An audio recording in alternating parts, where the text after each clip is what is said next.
کہ سب سے بڑا حق تمہارے اوپر، سب سے بڑا تمہارا فریضہ، سب سے بڑی تمہاری فضیلت اس میں ہے کہ تم والدین کے ساتھ نیک سلوک کرو۔ اور پھر آگے اس کو مزید تفصیل فرمایا، اما یبلغن عندک الکبر احدہما او کلاہما فلا تقل لہما اف ولا تنہرہما، کہ اگر والدین میں سے کوئی یا دونوں تمہاری زندگی میں بڑھاپے کو پہنچ جائیں،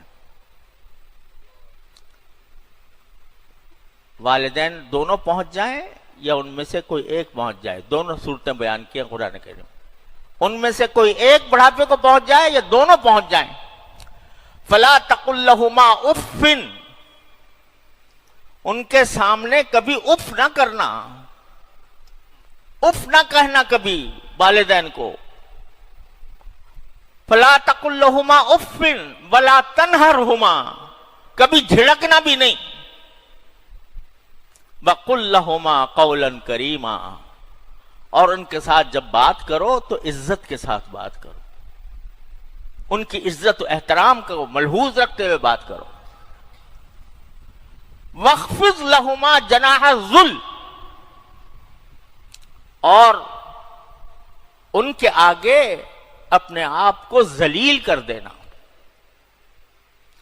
یعنی ایسے انداز سے ان کے ساتھ سلوک کرنا کہ جیسے کسی کے آگے اپنے آدمی کوئی ذلیل کر دیتا ہے۔ وَاخْفِضْ لَهُمَا جَنَاحَ الذُّلِّ، یعنی کتنے الفاظ دیکھیے، اف نہ کہنا، جھڑکنا نہیں، اور ان کے آگے اپنے آپ کو ذلت کے ساتھ پیش کرنا، انکساری کے ساتھ پیش کرنا۔ وَقُلْ رَبِّ ارْحَمْهُمَا كَمَا رَبَّيَانِي صَغِيرًا، اور یہ دعا کرنا کہ اے میرے پروردگار ان دونوں پر، میرے والدین پر رحم فرمائیے جیسے کہ انہوں نے مجھے بچپن میں پالا۔ یہ دو مکمل آیتیں اللہ تعالیٰ نے نازل فرمائی والدین کے لیے اور ان کے حق کے لیے، اور یہ کہہ دیا کہ اگر کوئی بڑھاپے کو پہنچ جائیں، خاص طور پر بڑھاپے کا ذکر اس لیے کیا کہ جب بڑھاپا آتا ہے تو والدین کی فہم میں بھی، سمجھ میں بھی، یادداشت میں بھی بسا اوقات ضعف آ جاتا ہے، کمزوری آ جاتی ہے، اور بعض اوقات ان کی خدمت کرتے ہوئے بڑی مشقت بھی اٹھانی پڑتی ہے۔